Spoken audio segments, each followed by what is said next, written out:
मैं कब से तुम्हारे लिए तरस रही थी, फाइनली आज तुम मुझे मिल गए।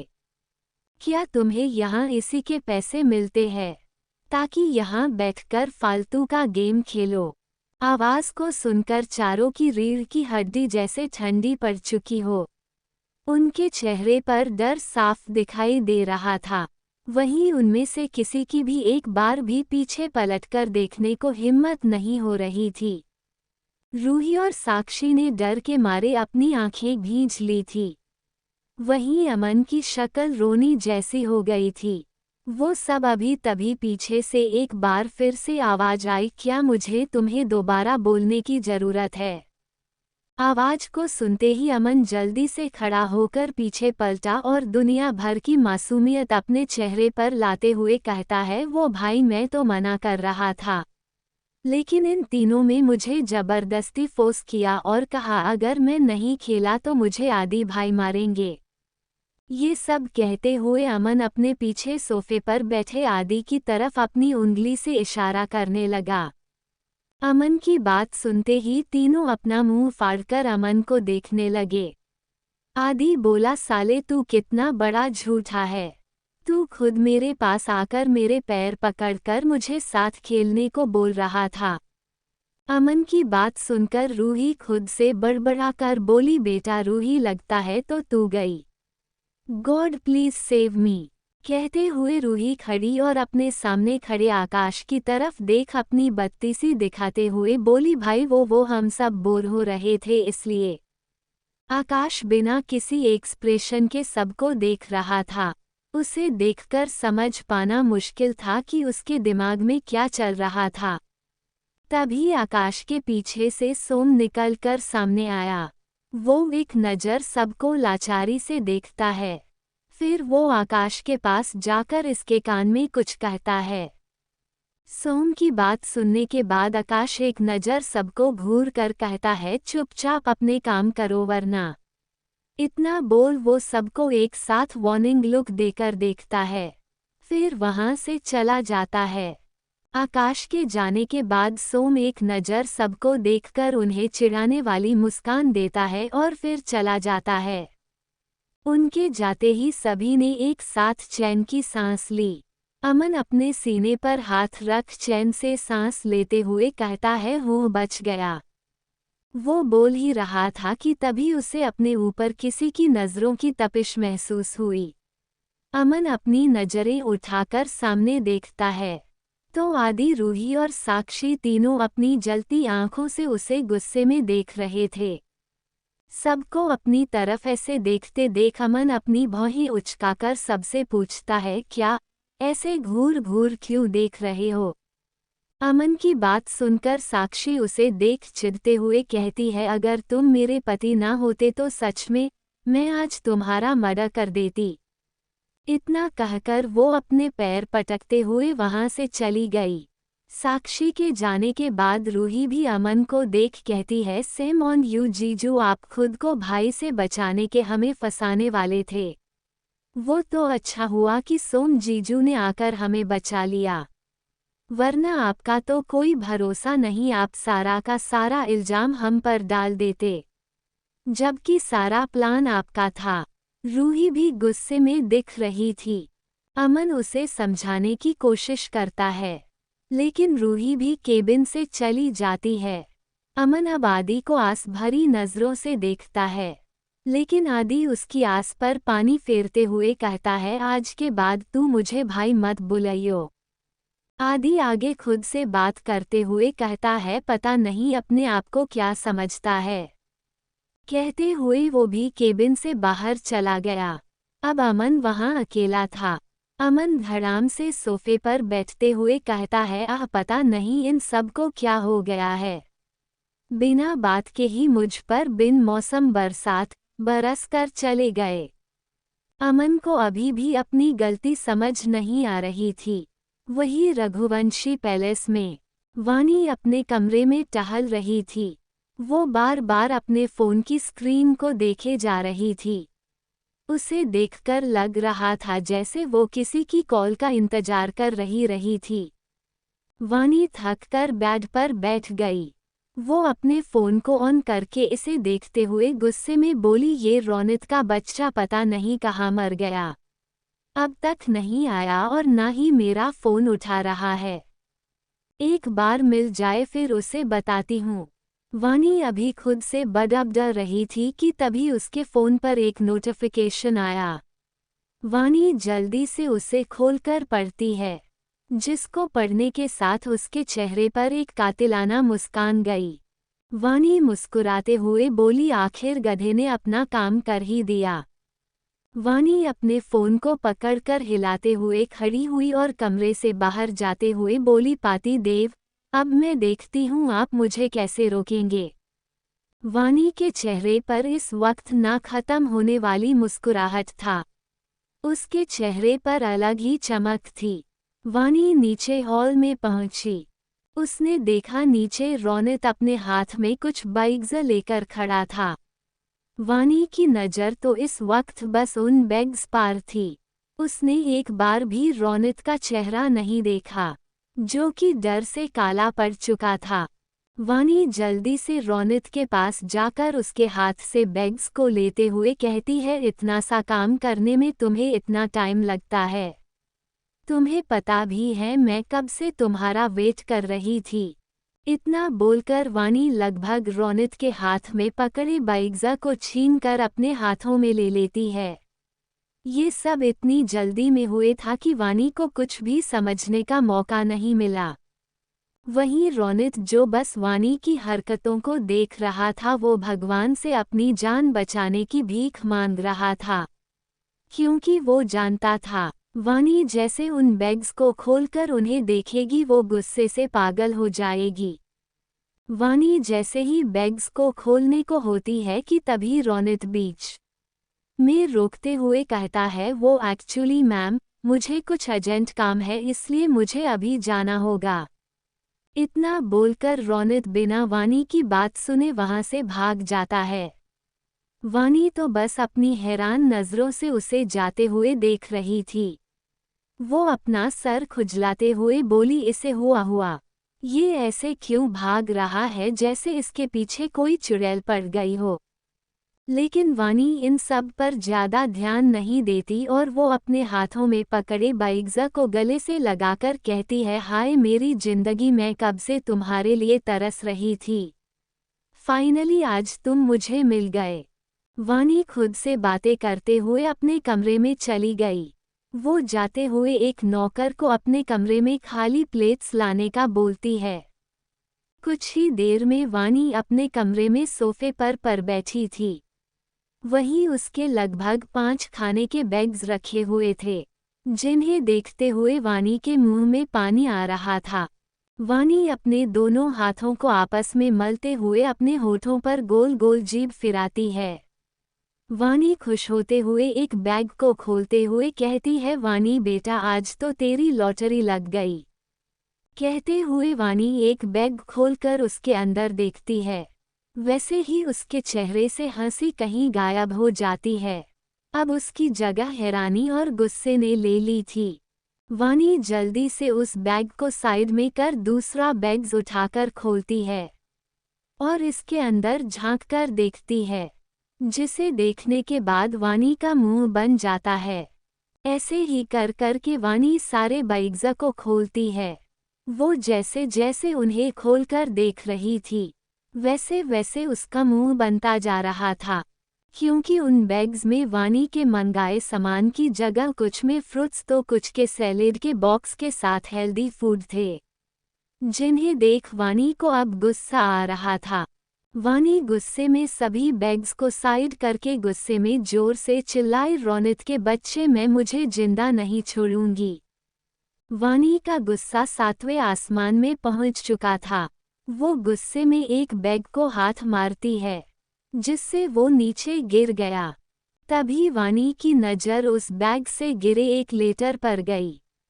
उस लेटर को देखते हुए वानी की भौहें तन गई।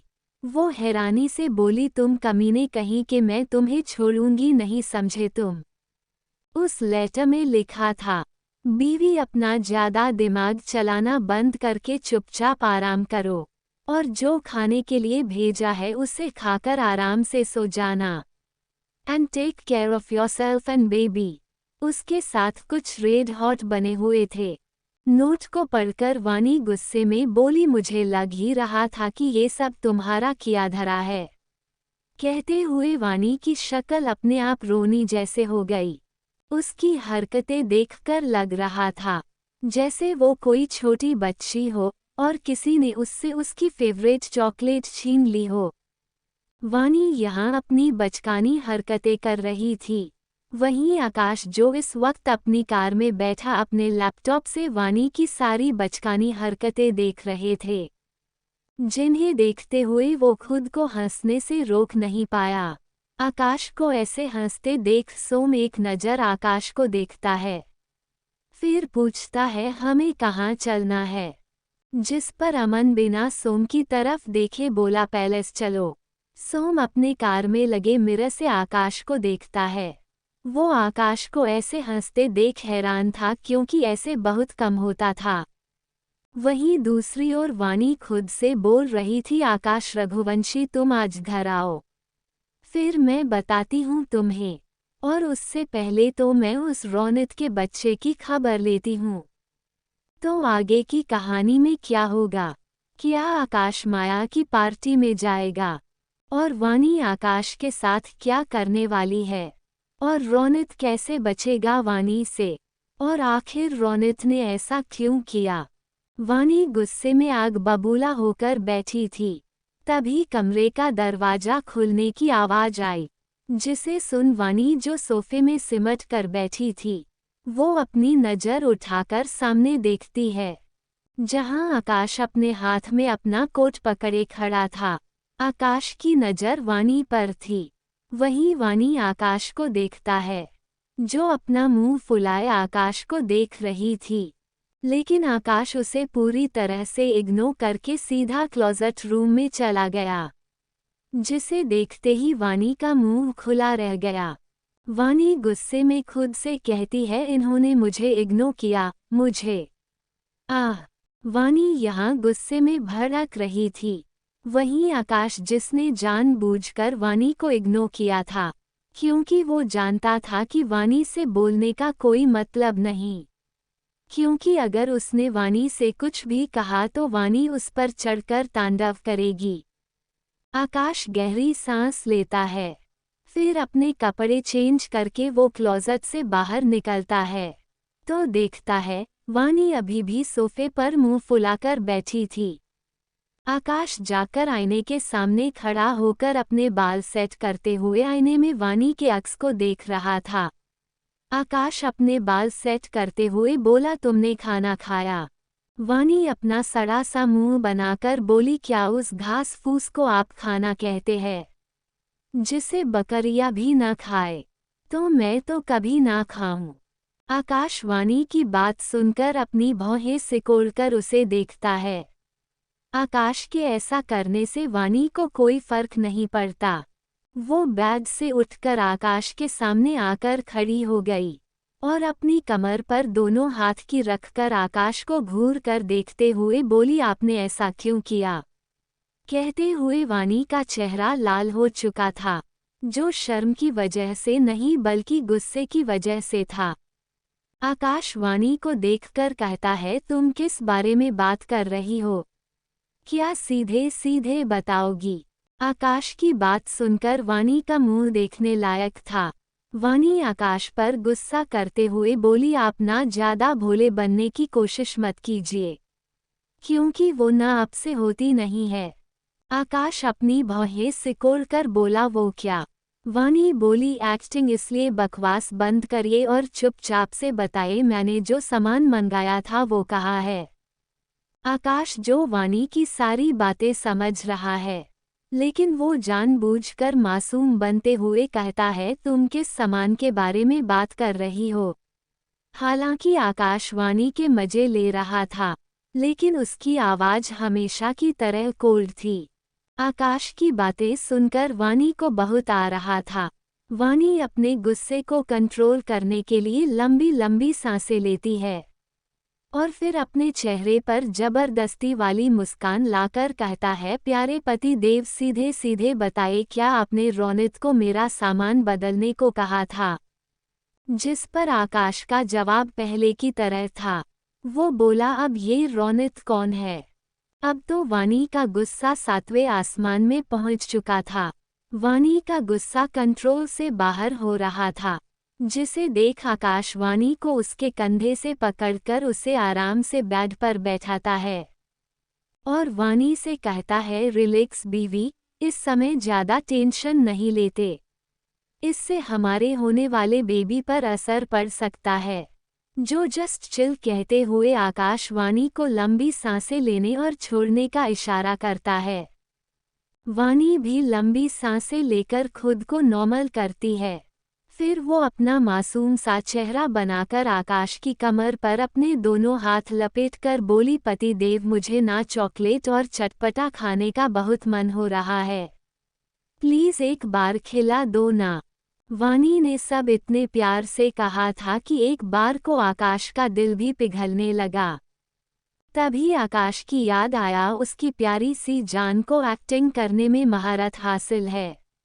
वो अभी सोच ही रहा था कि तभी वानी आगे बोली, आप क्या चाहते हैं कि हमारा बेबी से सोचे कि उसके डैड इतने अमीर होने के बाद भी कंजूस है? सोचिए इन सब से उस पर क्या असर पड़ेगा। और ये सब मैं अपने लिए थोड़ी ना खा रही हूँ, ये सब तो मेरे अंदर बेबी भी खाएगा। और क्या हो अगर आपने उसे अभी उसकी फेवरेट चीज़ नहीं खाने दी तो वो बाद में चटोरा पैदा हो। वानी की बात सुनकर आकाश अपनी आंखें छोटी करके वानी को देखने लगा, लेकिन वानी मुंह कहाँ बंद होने वाला था। वो आगे बोली, और क्या आप चाहते हैं सब हमारे बेबी को चटोरा बोले? वानी अभी बोल ही रही थी कि तभी आकाश उसे बीच में रोककर कहता है, व्हाट इज चटोरा? आकाश की बात सुनकर वानी की आंखें बड़ी बड़ी हो गई। वानी अपने हाथ को अपने मुंह में रखकर बोली, हे राम, आप अभी चटोरा नहीं जानते? जिस पर आकाश नासमझी में अपना सर हिला देता है। जब वानी उसे देखती है तो समझाते हुए कहती है, चटोरा मतलब जो दिन भर बस खाता रहता है, उसे कुछ न कुछ खाने के लिए चाहिए ही।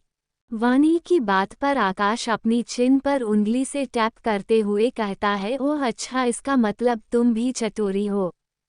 आकाश की बात पर वानी जैसे ही हामी भरने वाली होती है कि तभी उसे आकाश की कहीं बात समझ आती है। वानी अपनी नाक फुलाकर बोली, कहा मतलब आपका, मैं आपको चटोरी दिखती हूँ? जिस पर आकाश लापरवाही से बोलता है, नहीं तुम दिखती नहीं, लेकिन तुम चटोरी हो, जिसे हमेशा कुछ न कुछ खाने का दिखता रहता है। तो वानी थोड़ी गुस्सा करके कहती है, आप ना बहुत बड़े वाले खड़ूस है यार, हर औरत को प्रेगनेंसी के टाइम ज़्यादा भूख लगती है, इसलिए वो ज़्यादा खाना खाती है, तो उसमें मैं चटोरी कैसे हुई? आकाश वानी की बात सुनकर गहरी सांस लेता है और अपने मन में कहता है, अगर मैं ऐसे ही इससे बहस करता रहा तो मेरा टाइम यहीं निकल जाएगा। कुछ सोचने के बाद आकाश अपनी पॉकेट से एक चॉकलेट निकालकर उसे वानी के हाथ में थमाते हुए कहता है, ये वाली लास्ट है, और हाँ खबरदार अब जो बकबक की तो। और हाँ, मैं एक ऑफिस पार्टी में जा रहा हूँ, इसलिए मुझे आने में देर हो जाएगी, इसलिए तुम मेरा वेट मत करना और डिनर करके सीधा आराम करना। वानी जो कि चॉकलेट देखकर बहुत खुश थी, वो आकाश की सभी बातों को छोटे बच्चे की तरह मानती है। उसकी नज़र इस वक्त बस अपनी चॉकलेट पर थी। जब आकाश ये देखता है तो अपना सर लाचारी से ना में हिलाकर कमरे से बाहर चला जाता है और वानी बड़े आराम से सोफे पर जाकर बैठ चॉकलेट्स रैपर फाड़ते हुए खुद से बोली, जानेमन आखिर तुम मुझे मिल ही गई। कितना इंतजार करवाया है तुमने मुझसे अपने लिए, लेकिन अब और नहीं, अब तुम बस मेरे पेट में जाओगी। इतना बोल वो अपने होठों पर अपनी जीभ फिराती है और फिर बड़े चाव से चॉकलेट खाने लगती है। वहीं आकाश अपनी कार में बैठते हुए खुद से कहता है, थैंक गॉड उसने मुझसे ज़्यादा सवाल नहीं पूछे। वरना वो तो मुझे मार ही डालती अगर उसे पता चलता कि मैं माया की पार्टी में जा रहा हूँ। लेकिन मेरा वहाँ जाना भी तो जरूरी है।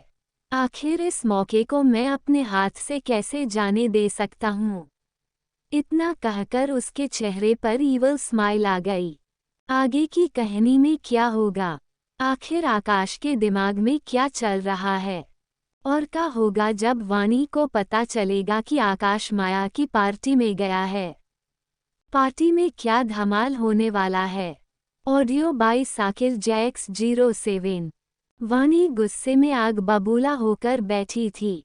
तभी कमरे का दरवाजा खुलने की आवाज आई, जिसे सुन वानी जो सोफे में सिमट कर बैठी थी, वो अपनी नज़र उठाकर सामने देखती है, जहां आकाश अपने हाथ में अपना कोट पकड़े खड़ा था।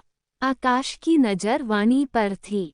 वहीं वानी आकाश को देखता है, जो अपना मुंह फुलाए आकाश को देख रही थी। लेकिन आकाश उसे पूरी तरह से इग्नोर करके सीधा क्लोजेट रूम में चला गया, जिसे देखते ही वानी का मुंह खुला रह गया। वानी गुस्से में खुद से कहती है, इन्होंने मुझे इग्नोर किया, मुझे। आह!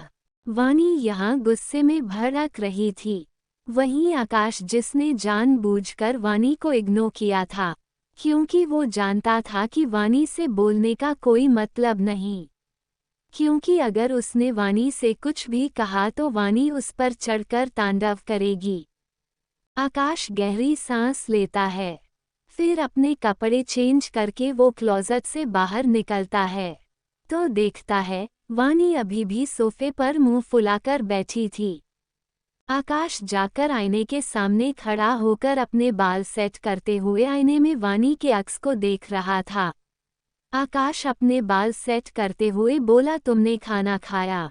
वानी अपना सड़ा सा मुंह बनाकर बोली, क्या उस घास फूस को आप खाना कहते हैं, जिसे बकरियां भी न खाए? तो मैं तो कभी ना खाऊं। आकाश वानी की बात सुनकर अपनी भौहें सिकोड़कर उसे देखता है। आकाश के ऐसा करने से वानी को कोई फर्क नहीं पड़ता। वो बेड से उठकर आकाश के सामने आकर खड़ी हो गई और अपनी कमर पर दोनों हाथ की रखकर आकाश को घूर कर देखते हुए बोली, आपने ऐसा क्यों किया? कहते हुए वानी का चेहरा लाल हो चुका था, जो शर्म की वजह से नहीं बल्कि गुस्से की वजह से था। आकाश वानी को देखकर कहता है, तुम किस बारे में बात कर रही हो? क्या सीधे सीधे बताओगी? आकाश की बात सुनकर वानी का मुंह देखने लायक था। वानी आकाश पर गुस्सा करते हुए बोली, आप ना ज्यादा भोले बनने की कोशिश मत कीजिए, क्योंकि वो ना आपसे होती नहीं है। आकाश अपनी भौहें सिकोड़कर बोला, वो क्या? वानी बोली, एक्टिंग इसलिए बकवास बंद करिए और चुपचाप से बताइए मैंने जो सामान मंगाया था वो कहाँ है? आकाश, जो वानी की सारी बातें समझ रहा है, लेकिन वो जानबूझकर मासूम बनते हुए कहता है, तुम किस सामान के बारे में बात कर रही हो? हालांकि आकाश वानी के मजे ले रहा था, लेकिन उसकी आवाज हमेशा की तरह कोल्ड थी। आकाश की बातें सुनकर वानी को बहुत आ रहा था। वानी अपने गुस्से को कंट्रोल करने के लिए लंबी लंबी सांसें लेती है और फिर अपने चेहरे पर जबरदस्ती वाली मुस्कान लाकर कहता है, प्यारे पति देव, सीधे सीधे बताइए, क्या आपने रोनित को मेरा सामान बदलने को कहा था? जिस पर आकाश का जवाब पहले की तरह था। वो बोला, अब ये रोनित कौन है? अब तो वानी का गुस्सा 7वें आसमान में पहुंच चुका था। वानी का गुस्सा कंट्रोल से बाहर हो रहा था, जिसे देख आकाश वानी को उसके कंधे से पकड़कर उसे आराम से बेड पर बैठाता है। Audio by Sakil Jacks 07। रात को 8 बजे रघुवंशी पैलेस में सभी लोग एक साथ हॉल में बैठे थे, सिर्फ आकाश और सोम को छोड़कर, क्योंकि वो दोनों ही माया की पार्टी में गए थे, जिस बारे में अभी वहां किसी को भी पता नहीं था। मीरा अपने ही ख्यालों में खोई हुई थी, जिसे देख अमन अपने सामने रखे फ्लावर पॉट से एक फूल उठाकर मीरा को फेंककर मारता है, जो सीधा जाकर मीरा के चेहरे पर लगता है, जिससे मीरा अपने होश में आती है। मीरा पहले अपनी गोद में पड़े फूल को देखती है, फिर अपने सामने। तो अमन मजाकिया अंदाज में उससे कहता है, और साली साहिबा किसके ख्यालों में खोई हो? उस रोबोट के। अमन की बात पहले तो मीरा को समझ नहीं आती। वो कंफ्यूज नजरों से अमन को देखकर बोली, कौन रोबोट, और हम क्यों किसी रोबोट को याद करेंगे? मीरा की बातें सुनकर अमन अपने गाल पर हाथ रख बड़ी वाली मुस्कान के साथ कहता है, हे कितनी भोली है मेरी साली साहिबा। जिसे सुनकर सभी अमन को गुस्से और अजीब भरी नजरों से घूरते हैं। तभी आदि मीरा से बोला, तुम उस गधे की बातों पर ध्यान मत दो। उसे ना बकवास बातें करने की आदत है। आदि आगे बोला, क्या तुम्हें पता है सोम और आकाश कहाँ गए? क्योंकि दोनों ही हमें बिना बताए गए हैं। आदि की बात सुनकर वानी को थोड़ा अजीब लगता है, इसलिए वो आदि से पूछती है, क्या सच में आपको नहीं पता आकाश कहाँ गए हैं?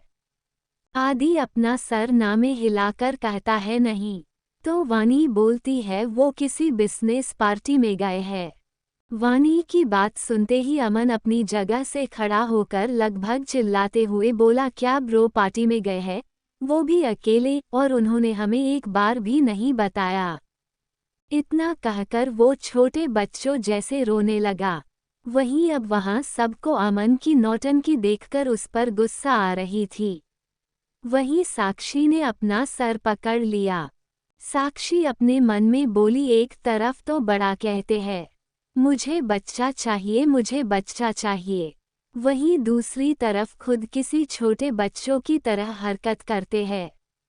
साक्षी आगे कहती है, अभी ये अकेले तो मुझसे संभाले नहीं जा रहे, पता नहीं जब इनके जैसा एक और आएगा तब मैं क्या करूंगी।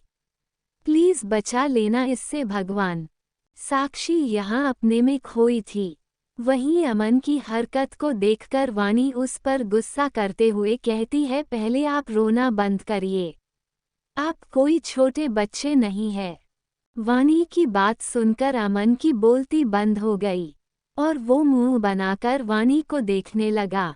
आदि जो ये सब देख रहा था वो वानी से बोला, दरअसल भाभी आज तक सभी पार्टी, फिर चाहे तो प्रोफेशनल हो या पर्सनल, हम हमेशा उसके साथ ही गए हैं। हम चारों में कोई भी अकेला कहीं नहीं गया, इसलिए ये इतना ओवर रिएक्ट कर रहा था। कहते हुए आदि अमन की तरफ इशारा करता है। आदि की बात सुनकर वानी थोड़ा परेशान हो गई। वानी बोली, क्या आपको सच में नहीं पता आकाश कहाँ गए हैं?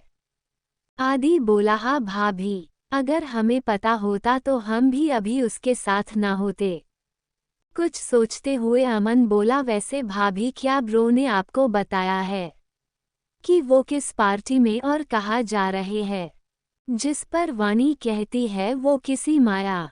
अभी वानी ने इतना कहा ही था कि अमन फिर से लगभग चिल्लाकर बोला, क्या उस छिपकली की पार्टी में, जो चुड़ैल हमेशा भाई से चिपकने का मौका ही ढूंढती रहती है। अमन ने जैसे ही अपनी बात खत्म की थी कि उसे अपने ऊपर किसी की पैनी नजरों का एहसास हुआ। अमन देखता है आदि उसे गुस्से में देख रहा था। अमन जब आदि को खुद को घूरते हुए देखा तो वो अपने मन में बोला, ये ब्रो मुझे ऐसे क्यों घूर रहे हैं, जैसे मैंने कुछ गलत कर दिया हो और ये मुझे मारना चाहते हों। अमन ये सोच ही रहा था कि तभी रूही बोली, ये माया कौन है?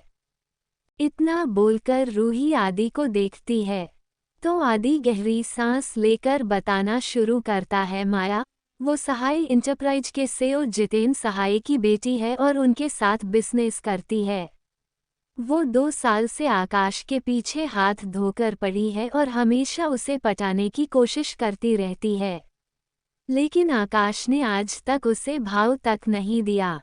आदि की बात पर साक्षी अपने हाथ पर अपनी ठुड्डी टिकाते हुए बोली, तो क्या उसे पता नहीं कि भाई अब शादीशुदा है? आदि बोला, उसे पता है, लेकिन वो चुड़ैल अभी भी उसके पीछे है, या यूं कहे उसके पैसों के पीछे। आदि ने आगे की लाइन्स अपने मन में कही थी। तभी अमन बोला, उसने अचानक से ऐसे पार्टी रख ली जिसके बारे में किसी को नहीं पता। मुझे तो इन सब में जरूर कोई गड़बड़ लग रही है। वानी जो पहले से परेशान थी वो एकदम से खड़ी हुई और गुस्से में बोली, उस चुड़ैल की इतनी हिम्मत मेरे पति को सिड्यूस करेगी? मैं उस चुड़ैल का पूरा खून पी जाऊंगी। तभी अमन बीच में बोला, हाँ भाभी, मैं आपके साथ हूँ। जब आप उसका खून पियोगी तो मैं आपकी वीडियो बनाऊंगा और जितनी भी लड़कियां बिग ब्रो के पीछे हैं उन सबको भेजूंगा, ताकि उन्हें भी पता लग सके कि मेरी भाभी क्या चीज़ है। अमन अभी अपनी बात पूरी भी नहीं कर पाया था, उससे पहले ही आदि उसके सर पर मारते हुए कहता है, अपने बकवास आइडिया देना बंद कर और पता कर कि वो इस वक्त कहाँ है। मीरा जो इतनी देर से उनकी बातें सुन रही थी वो परेशान होते हुए बोली, अगर वहाँ उन्हें कोई दूसरी लड़की पसंद आ गई या फिर किसी लड़की ने उन्हें पसंद कर लिया और उन्हें मुझसे छीन लिया तो हमारा और हमारे फ्यूचर बेबीज का क्या होगा? वो तो दुनिया में आने से पहले ही। कहते कहते मीरा रुक गई और जल्दी से अपना सर झटक कर बोली, नहीं नहीं है, ऐसा कुछ नहीं होने देंगे। मीरा वानी से आगे बोली, वानू हम भी आपके साथ चलेंगे। वानी पहले मीरा को देखती है और फिर कहती है, ठीक है। तभी अमन भागकर उनके पास आया और चहकते हुए बोला, ब्रो और भाभी, मैंने पता कर लिया है बिग ब्रो और सोम भाई कहाँ पर है। जिसे सुनते ही आदि चिढ़कर बोला, तो क्या अब मैं मुहूर्त निकलवाऊं तब पता बताएगा? आदि की बाय से चिढ़ते हुए अमन मुंह बनाकर बोला, यार कभी तो तारीफ कर दिया करो। अमन अपना सर झटककर वानी से आगे बोला, वो दोनों इस वक्त स्टार क्लब में है। जिसे सुनते ही वानी और मीरा की आंखें बड़ी हो गई, जैसे उन दोनों ने कुछ गलत सुन लिया हो। तभी रूही बोली, यार ये क्लब में कौन बिजनेस पार्टी रखता है, और खासकर इस स्टार क्लब में, क्योंकि ज्यादातर वहां पर लोग एंजॉय करने या फिर अब आप समझ जाए। रूही आगे बोली, मीटिंग तो हम भी करते हैं लेकिन हमने कभी क्लब में कोई मीटिंग नहीं की। रूही की बात पर आदि उससे पूछता है, तुम कब से मीटिंग करने लगी? आदि शक भरी नजरों से वानी को देख रहा था। रूही को कैसे ही अपनी गलती का एहसास हुआ कि फ्लो में उसने कुछ गलत बोल दिया तो वो अपने दांतों के बीच अपने होठ दबा लेती है। वहीं वानी और साक्षी उसे गुस्से में घूर रही थी। तो रूही अपनी बात को बदलते हुए बोली, वो मैं सपने में जाती हूँ मीटिंग करने, नहीं बल्कि हैंडसम लड़कों के साथ डेट पर। इतना कहकर वो शर्माने लगती है। लेकिन वहाँ किसको रूही की परवाह थी। वानी बोली, मैं भी वहाँ जाऊंगी, जरा मैं भी तो देखूं वहाँ कौन सी पार्टी चल रही है। जिस पर आदि और अमन भी साथ में कहते हैं, हम भी आपके साथ चलेंगे। लेकिन वानी दोनों को साथ ले जाने से मना कर अपने कमरे में चली गई। उसके पीछे पीछे मीरा भी अपने कमरे में चली गई। थोड़ी देर में दोनों तैयार होकर नीचे आए। जब साक्षी और रूही वानी और मीरा को ऐसे देखती है तो उनके चेहरे पर बड़ी वाली मुस्कान आ जाती है।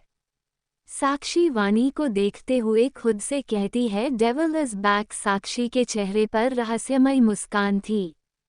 उसके बाद वानी और मीरा वहां से का लेकर निकल गई। उनके जाने के बाद आदि और अमन दोनों परेशान दिख रहे थे। अमन को परेशान देख साक्षी बोली, आपको क्या हुआ? अमन बोला, बिग ब्रो ने पैलेस से बाहर जाने से साफ मना किया था और उन्हें रेस्ट करने कहा था। लेकिन अब अगर उन्हें पता चला कि उन्हें पैलेस से बाहर निकालने में हमारा हाथ है तो वो पता नहीं हमारे साथ करेंगे। अमन को ऐसे परेशान होते देख साक्षी उसे समझाती है और इसके साथ अपने कमरे में चली जाती है। दोनों के जाने के बाद रूही भी आदि के साथ उसके कमरे में चली जाती है, जो कि रूही जबरदस्ती गई थी क्योंकि आदि उसे ले जाने से मना कर रहा था। वहीं स्टार क्लब में, मुंबई के टॉप क्लब में से एक स्टार लाइट क्लब जो अपने नाम की तरह ही था, जो हमेशा जगमगाता रहता था। यहाँ ज्यादातर मुंबई के रईस परिवार के लोग और बच्चे ही थे, क्योंकि इसे अफोर्ड करना मिडिल परिवार के बस की नहीं। क्लब के अंदर चारों तरफ चहल पहल थी। पूरे क्लब को बेस्ट वाइट पर कलरफुल डिजाइन से सजाया गया था। चारों तरफ से डिस्को लाइट्स जल रही थी। क्लब के अंदर हल्का अंधेरा था और वहां चारों तरफ रेड लाइट रोशनी थी। और अंदर लाउड म्यूजिक में सॉन्ग बज रहा था जिसकी धुन में सभी नाच रहे थे। तो कुछ शराब पीकर टन थे। वही क्लब के एक कोने में दो हैंडसम आदमी खड़े थे, जिनके चेहरों पर कोई भी एक्सप्रेशन नहीं थे। उन्हें देखकर लग रहा था जैसे वो इंसान न होकर कोई रोबोट थे। ये कोई और नहीं आकाश और सोम थे। दोनों ही बहुत हैंडसम लग रहे थे, जिन्हें देखकर क्लब में आई लड़कियां आहें भर रही थी। वो उन्हें पा लेना चाहती थी, लेकिन उनके ऑरा को देखकर किसी की भी हिम्मत नहीं हुई उनके सामने जाने की। वो दोनों अभी खड़े ही थे कि तभी एक लड़की जिसने ग्रे कलर के शॉर्ट ड्रेस पहनी थी, जिससे उसकी गोरी टांगें साफ दिख रही थी, वहीं पैरों पर 5 की हील के साथ चेहरे पर मेकअप, उसने अपने बालों को खुला छोड़ रखा था। वो दिखने में हॉट और सेक्सी लग रही थी। वो अपने दोनों हाथों में वाइन की गिलास पकड़े आकाश के पास आई और बोली, ये क्या मिस्टर ए के, आपने तो अभी तक ड्रिंक भी नहीं ली। It's not fair. उसने इतना बोला ही था कि आकाश अपनी कड़क आवाज में बोला, क्या तुम चाहती हो मैं तुम्हें मौत दूं? आकाश अभी इससे आगे कुछ बोल पाता कि माया उसके चेहरे पर उंगली फिराते हुए बोली, उफ आपकी ये अदा, इनके लिए तो मैं आपके हाथों से मरना भी पसंद करती हूँ। वो अभी बातें कर ही रही थी कि तभी पूरे क्लब में सन्नाटा छा गया, क्योंकि म्यूजिक बंद हो चुका था, जिसके फौरन बाद सभी चिल्ला चिल्लाकर म्यूजिक चालू करने को बोलने लगे। तभी सबकी नज़र क्लब के एंट्रांस पर गई, जहां से दो लड़कियां अंदर आ रही थी, जिन्हें देखते ही वहां मानो सभी के दिलों की धड़कनें रुक सी गई हो। सभी की नज़र उन पर थी। उनकी खूबसूरती देखकर वहां सभी पागल हो रहे थे। आगे क्या होगा? आकाश क्यों गया है माया की पार्टी में? और अब वानी और मीरा क्या करने वाली है? और क्लब में कौन लड़कियां आई है? क्या धमाल होगा क्लब में? Audio by Sakir Jacks 07। क्या तुम चाहती हो मैं तुम्हें मौत दूं? आकाश अभी इससे आगे कुछ बोल पाता कि माया उसके चेहरे पर उंगली फिराते हुए बोली, उफ आपकी ये अदा, इनके लिए तो मैं आपके हाथों से मरना भी पसंद करती हूँ। वो अभी बातें कर ही रही थी कि तभी पूरे क्लब में सन्नाटा छा गया, क्योंकि म्यूजिक बंद हो चुका था, जिसके फौरन बाद सभी चिल्ला चिल्लाकर म्यूजिक चालू करने को बोलने लगे। तभी सबकी नज़र क्लब के एंट्रांस पर गई, जहां से दो लड़कियां अंदर आ रही थी, जिन्हें देखते ही वहां मानो सभी के दिलों की धड़कनें रुक सी गई हो। सभी की नज़र उन पर थी। उनकी खूबसूरती देखकर वहां सभी पागल हो रहे थे। आकाश और सोम की नज़र जब उन लड़कियों पर पड़ती है तो उनका मुंह तो जैसे खुला ही रह जाता है। दोनों को देखकर ऐसा लग रहा था जैसे उन्हें किसी ने 440 वोल्ट का झटका दे दिया हो। जब माया आकाश को ऐसे किसी को देखते देखती है तो वो भी उसकी नज़रों का पीछा करती है। जहां उसने देखा कि आकाश सामने दरवाजे पास खड़ी लड़कियों को देख रहा है तो ये देखते ही उसकी मुट्ठियां ग्लास पर कस गई। वहीं सोम हैरान होते हुए बोलता है, भाभी और मीरा। उसने ये धीमे से कहा था, इसलिए माया उसकी बात नहीं सुन पाई थी। वो लड़कियां मीरा और वानी थी। मीरा ने रेड कलर की ड्रेस पहनी थी, जो उसकी थाई तक थी, और ऑफ शोल्डर, जिससे उसके क्लीवेज साफ दिख रहे थे। उसने हाई हील पहन रखी थी, साथ ही मेकअप में वो कहर ढा रही थी। उसके होठ जिन पर रेड लिपस्टिक थी, जिसे देख सोम का गला सूखने लगा। आज उसने पहली बार मीरा को इस रूप में देखा था, वरना तो मीरा को सती सावित्री समझता था, जो फैशन वैसन से दूर सिंपल रहती थी। मीरा आज बहुत हॉट लग रही थी। वहीं वानी ने हमेशा की तरह ब्लैक कलर का वन पीस पहना था जो उसके थाई से ऊपर था, जिससे उसकी गोरी टांगें साफ दिख रही थी। लेकिन उसने हाई हील के बजाय शूज पहने थे, क्योंकि प्रेजेंटेसी में हाई हील नहीं पहनी चाहिए। कोष्टक वानी ने अपने बालों को कर्ल करके खुला छोड़ रखा था। फेस पर हल्के से मेकअप के साथ वो रेड लिपस्टिक में वानी बाला सी खूबसूरत लग रही थी। वानी को देख वहां सभी के मुंह से बस एक ही बात निकल रही थी, ब्यूटीफुल और हॉट। जहां लड़के अपनी ललचाई नजरों से दोनों को देख रहे थे, वहीं लड़कियां उन्हें देखकर जल भुन रही थी, क्योंकि उनके आने से लड़के उन्हें अटेंशन देना बंद कर उन्हें देखने में बिजी थे। आकाश जो वानी को एकटक देख रहा था, जब उसने देखा कि कैसे लड़के उसकी जान को लस्ट भरी नजरों से देख रहे थे, ये देखकर उसके चेहरे के भाव बदल गए। उसकी आंखें लाल होने लगी थी। वानी एक नजरों मीरा को देखकर उसे अंदर चलने का इशारा करती है, तो मीरा भी मुस्कुराकर हाँ में अपना सर हिलाती है और अंदर जाने लगती है। वहीं जब सोम और आकाश देखते हैं कि उनकी प्यारी बीवियां उनकी तरफ ही आ रही है, तो दोनों को थोड़ी राहत मिलती है। ना चाहते हुए भी सोम और आकाश के चेहरे पर मुस्कान आ गई थी। वहीं माया ये देख चिढ़ गई और अपने मन में बोली, मैं अपने होते हुए कभी किसी लड़की को तुम्हारे करीब नहीं आने दूंगी, भले ही मुझे उन्हें मारना ही क्यों न पड़े। ये सब सोचते हुए माया के चेहरे पर ईवल स्माइल थी। वानी और मीरा दोनों हर एक कदम में आकाश और सोम के नजदीक आ रही थी, जिसे देखकर दोनों सोचते हैं कि वो उनके पास आ रही है, इसलिए दोनों उनसे बोलने के लिए अपना मुंह खोलती रही है कि लेकिन ये क्या। दोनों तो आकाश और सोम को पूरी तरह से इग्नोर करके उनके बगल से होते हुए पीछे बार काउंटर के पास चली गई। वहीं बेचारे आकाश और सोम दोनों का हाथ हवा में जी रह गया। इससे उन दोनों को कैसे बहुत बड़ा झटका लगा हो। दोनों अपनी आंखें फाड़कर एक दूसरे फिर अपने पीछे खड़ी मीरा और वानी को देखते हैं, जो बार काउंटर पर बैठे एक लड़के से बात कर रही थी, या बोल सकते हैं वानी उसके साथ फ्लर्ट कर रही थी। ये देखते ही आकाश की आंखें छोटी हो गई। उसे अब वानी के ऊपर बहुत गुस्सा भी आ रहा था, लेकिन वो कुछ कर नहीं सकता था क्योंकि इससे उसका पूरा प्लान खराब हो जाता। मीरा भी एक लड़के से हंस हंसकर बात कर रही थी, जिसे देख सोम का दिल तिल तिल जल रहा था। माया जो कि आकाश की हर एक हरकत पर नजर रखे हुए थी, वो गुस्से बोली, इस लड़की की इतनी हिम्मत, इसे मैं छोड़ूंगी नहीं। वहीं वानी अपनी पैनी नजर माया पर डालती है, जो जानबूझकर आकाश से चिपकने की कोशिश कर रही थी, जिसे देख वानी माया को किल्लर लुक देती है। माया पहले तो कुछ नहीं समझती, लेकिन तभी उनके पास एक आदमी आता है और सभी उससे बातें करने लगते हैं।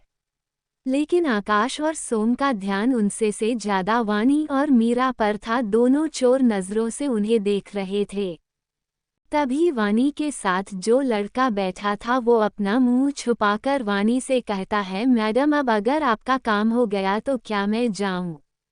वानी जो अपनी चेहरे पर नकली हंसी लिए बैठी तो वो वैसे ही हंसते हुए लेकिन अपने दांत पीसकर कहती है, साले तुमको हम यहाँ फ्री में नहीं लाए हैं, चुपचाप बैठे रहो और जैसा बोल रहे करते जाओ, वरना ना अपनी चंपा की पूरी गोलियां तुम्हारे सर में दाग देंगे। वानी की बात सुनकर सामने बैठा लड़का डर गया। वो हल्काते हुए बोला, वो मैडम, वो आदमी हमें कब से घूरे जा रहा है, कहीं ऐसा न हो आपसे पहले वो ही मुझे टपका दे। उस आदमी का इशारा दूर खड़े आकाश की तरफ था, को अपनी जलती हुई निगाहों से उससे ही घूर रहा था, जैसे अभी उसे कच्चा चबा जाएगा। लेकिन वानी उसे समझाते हुए कहती है, जब तक मैं हूँ तुम्हें कुछ नहीं होगा, अब चुपचाप बैठे रहो। इतना कहकर वो आकाश को देखकर मन ही मन हंसती है, क्योंकि आकाश को ऐसे जलते देख उसे मजा आ रहा था। तभी आकाश को दिखाने के लिए वानी उस आदमी के चेहरे पर उंगली फिराती है। ये देखकर वो आकाश का चेहरा गुस्से से लाल कला पीला सब पड़ चुका था। वहीं दूसरी ओर सोम उन्हें छोड़कर मीरा के सामने जाकर खड़ा हो गया और मीरा के साथ बैठे लड़के के सर पर अपनी गन तानकर बोला, अगर तू 1 मिनट से यहाँ से गायब नहीं हुआ तो तेरी खोपड़ी के चिथड़ी उड़ा दूंगा। बस फिर क्या था, सोम बोला ही था कि मुँह आदमी वहाँ से ऐसे गायब हुआ जैसे कोई भूत। उसे जाते देख मीरा सोम को देखती है, जो उसे ही घूर रहा था, जिसे देखकर अब मीरा को डर लगने लगा था। लेकिन वो अपने डर को छुपाकर सोम के ऊपर गुस्सा करते हुए कहती है, आपने उन्हें क्यों भगा दिया? हम उन्हें बात कर रहे थे ना। सोम मीरा की बात सुनकर उसे घूर कर देखता है, फिर कहता है, तुम यहाँ क्या कर रही हो और ये क्या पहन रखा है तुमने? तो मीरा उसके सवाल का जवाब देने के बजाय उससे पूछती है, आप यहाँ क्या करने आए हैं? जिस पर सोम बोला, हम यहाँ काम से आए हैं। सोम की बात सुनते ही मीरा उसे कहती है, क्लब में कौन सा काम होता है, बताइए। इतना कहकर वो माया की तरफ इशारा करती है। सोम माया को देखता है और कहता है, तुम गलत समझ रही हो, वो बस हमारे। इससे आगे वो कुछ भी बोल पाता कि मीरा उसे बीच में रोककर कहती है, हमें सफाई देने की जरूरत नहीं है। अगर आपको काम होता तो आप यहाँ क्लब में इन तितलियों के बीच नहीं होते जो यहाँ आपके ऊपर मंडरा रही है। इतना कहकर मीरा आसपास की लड़कियों को देखती है जो सोम को ही देखे जा रही थी। मीरा को अपनी बात ना मानते देख सोम को गुस्सा आ रहा था, इसलिए वो अपना फ़ोन निकालकर किसी को मैसेज करता है और फिर झुककर मीरा को सबके सामने अपने कंधे पर उठाकर वहाँ से लेकर चला जाता है। वहीं मीरा सोम की इस हरकत से शॉक में थी। वो सोम के कंधे में मारते हुए उसे नीचे उतारने को कहती है, लेकिन सोम उसकी एक नहीं सुनता और मीरा को वहाँ से लेकर चला जाता है। आसपास की लड़कियां तो सोम की इस हरकत से सदमे से चली गई थी, आखिर उनका दिल को टूट गया था। वहीं मीता भी ये देखकर हैरान थी, क्योंकि माया को जहां तक पता था आकाश और सोम दोनों ही हमेशा लड़कियों से दूर रहते थे। लेकिन सोम को इन सब से कोई फर्क नहीं पड़ता था। वो मीरा को क्लब से बाहर लेकर आता है और उसे कार में बैठाकर उसे किस करने लगता है। मीरा तो बस अपनी बड़ी बड़ी आंखों से सब कुछ देख रही थी। वही सोम मीरा को पूरे पैशन के साथ किस कर रहा था। उसने क्लब में खुद को कंट्रोल करके रखा था। वो मीरा को किस करते हुए मीरा की पीठ तो कभी मीरा के गर्दन पर अपना हाथ फिरा रहा था, जिससे मीरा सिहर रही थी। वहीं दूसरी ओर क्लब में जब वानी देखती है कि माया आकाश के कुछ ज्यादा ही क्लोज हो रही है तो वो गुस्से में अपनी जगह से खड़ी हो जाती है। वो आकाश के पास जाने वाली थी, उससे पहले आकाश बाथरूम का बहाना बनाकर वहां से चला गया, जिसे जाते देख माया बस गुस्से में अपने पैर पटकती रह गई। तभी उसकी नज़र सामने वानी पर जाती है। वो आकाश को जी देख रही थी। ये देखकर माया फौरन वानी के पास आती है। माया उसके सामने खड़ी होकर गुस्से में कहती है, तुम्हारी हिम्मत कैसे हुई मेरे बॉयफ्रेंड पर अपनी नज़र डालने की? वानी जैसे ही माया की बात सुनती है गुस्से में उसकी मुट्ठियां कस जाती है। वानी का पूरा चेहरा गुस्से से लाल हो चुका था। वो किसी खतरनाक शेरनी की तरह लग रही थी। तभी वानी खतरनाक मुस्कान अपने चेहरे पर लाकर बोली, ओ रियली? जिस पर माया एटीट्यूड से बोली, यस। उसके चेहरे पर घमंड साफ दिख रहा था। तभी वानी अपना हाथ में पकड़े फ़ोन की स्क्रीन को माया को दिखाते हुए कहती है, अगर वो तुम्हारा बॉयफ्रेंड है तो फिर उसमें जो है वो कौन है? माया जैसे ही वानी के फ़ोन में देखती है उसका चेहरा डर से काला पड़ जाता है। जिसमें डर और गुस्से के मिले जुले भाव थे। आखिर आगे क्या होने वाला है? आकाश कहाँ गया? और वाणी ने माया को ऐसा क्या दिखाया जिसे देखते ही माया के भाव बदल गए? अब माया का क्या होगा? क्या करेगी वाणी इसके साथ? Audio by Sakil Jacks 07।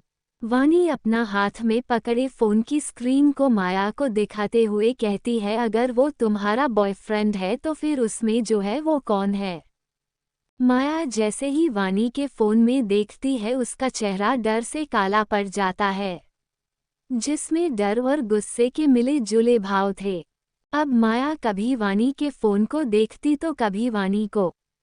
माया को ऐसे घबराया देख वाणी के चेहरे पर शातिर मुस्कान आ गई। वाणी अपना फोन रखते हुए बोली, तो अब तुम जान ही गई होगी कि मैं कौन हूँ और तुम्हारे बॉयफ्रेंड से मेरा क्या रिश्ता है। वाणी बॉयफ्रेंड शब्द को थोड़ा लंबा खींचकर कहती है। तभी माया हकलाते हुए बोली, तुम आकाश की वाइफ हो? जी पर वाणी अपने चेहरे पर कातिलाना मुस्कान लाते हुए बोली, लीगल और इकलौती वाइफ।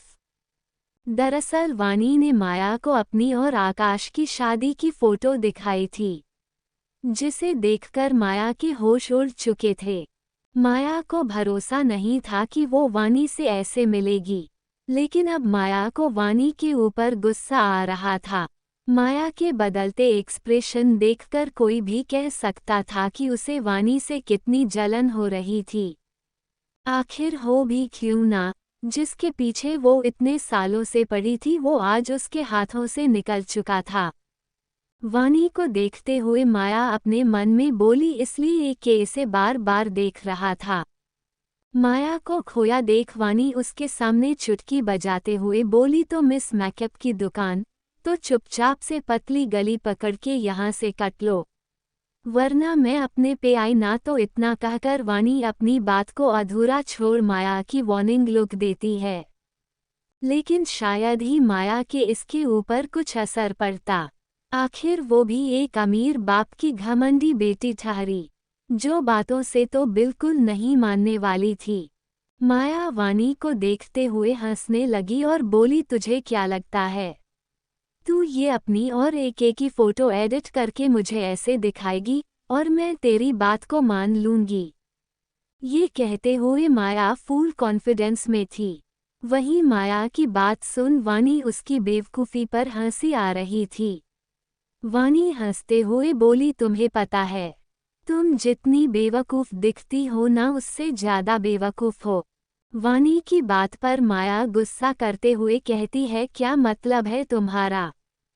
कुछ नहीं, वो तो तुम थोड़ी ही देर में समझ जाओगी। वाणी माया की बात पूरी होने से पहले कहती है। अब वहाँ का माहौल टेंस हो चुका था। अब वहाँ हर किसी की नज़र उन पर ही थी। तभी माया वाणी को ऊपर से नीचे तक देखते हुए बोली, तुमने खुद को देखा है, ना जाने कहाँ से चले आते हैं और खुद को द ग्रेट के को खुद का पति कहते हैं। वाणी को माया के ऊपर गुस्सा आ रहा था। वो बोली, वो तो बहुत जल्द ही तुम्हें पता चल ही जाएगा। तभी माया, जिसे वाणी के ऊपर बहुत गुस्सा आ रहा था, वो अपने सामने से आ रहे वेटर की थाली से एक गिलास पानी का उठाकर उसे पूरा का पूरा वाणी के ऊपर डाल देती है, जिसे देखकर वहां सभी शॉक थे, लेकिन वाणी भी कहाँ किसी से कम थी। वाणी गुस्से में माया को एक जोरदार थप्पड़ जड़ देती है, जिससे माया संभल नहीं पाती और सीधा फर्श पर गिर पड़ती है। माया का एक हाथ उसके गाल पर था जहां वाणी ने उसे मारा था। माया गुस्से में वाणी को देखती है। इससे पहले वो कुछ कर पाती, वाणी एक वेटर को रोककर उसके ऊपर पूरा 3 गिलास ड्रिंक डाल देती है, जिससे माया के कपड़े गीले हो चुके थे। वहीं आसपास के खड़े लोग माया को ऐसे देखकर हंस रहे थे। जब माया वहां लोगों की हंसी सुनती है तो उसका खून खौल उठता है। माया गुस्से में खड़ी होती है और वाणी को थप्पड़ मारने के लिए जैसे ही हाथ उठाकर मारने वाली होती है कि तभी वहां किसी की गुस्से भरी आवाज गूंजी। ये सब क्या चल रहा है? आवाज को सुनकर वहां सभी लोग डर गए। सब एक साथ पीछे पलटकर देखते हैं, जहां पर एक हैंडसम आदमी खड़ा था। उसके चेहरे पर कोई भी भाव नहीं थे, जिसे देखकर ये समझ पाना मुश्किल था कि उनके दिमाग में क्या चल रहा था। वो कोई और नहीं आकाश था, जो सामने खड़ी माया और वानी को ही देख रहा था। जैसे ही माया ने आकाश को देखा तो उसकी आंखों में चमक आ गई। माया फौरन आकाश के पास जाकर खड़ी हो गई। माया अपनी रोनी सूरत बनाते हुए आकाश से बोली, देखो ना कि ये घटिया लड़की मुझे परेशान कर रही है, और तो और इसने मुझे थप्पड़ मारा और मेरे ऊपर ड्रिंक गिरा दी। माया इस वक्त इतनी मासूम बन चुकी थी जैसे कोई बच्चा। वहीं आकाश की नज़र वानी पर थी, जिसे देखते हुए वो काफी डरावना लग रहा था। वानी को ऐसे देखते देख माया खुश हो गई। वो आकाश से आगे बोली, और ये लड़की खुद को तुम्हारी वाइफ बता रही थी। जब मैंने उससे पूछा तो उल्टा मुझ पर भड़क गई। इसने सबके सामने मेरी बहुत इंसल्ट की। माया आकाश से ऐसे शिकायत कर रही थी जैसे वो उसका बॉयफ्रेंड हो। वहीं वानी चुपचाप खड़ी दोनों को देख रही थी। माया एक नज़र वानी को देखते हुए बोली, तूने मुझसे पंगा लिया है। माया से, अब देख मैं तेरा क्या हाल करती हूँ। माया ये सब सोच जी रही थी कि तभी उसे आकाश की आवाज़ सुनाई दी। How dare you to touch my wife. इतना कहकर आकाश माया को खा जाने वाली नज़रों से घूरने लगा। तो आगे की कहानी में क्या होगा? क्या करेगा आकाश माया के साथ? कि होगा जब माया को पता चलेगा कि आकाश और वानी हस्बैंड एंड वाइफ है।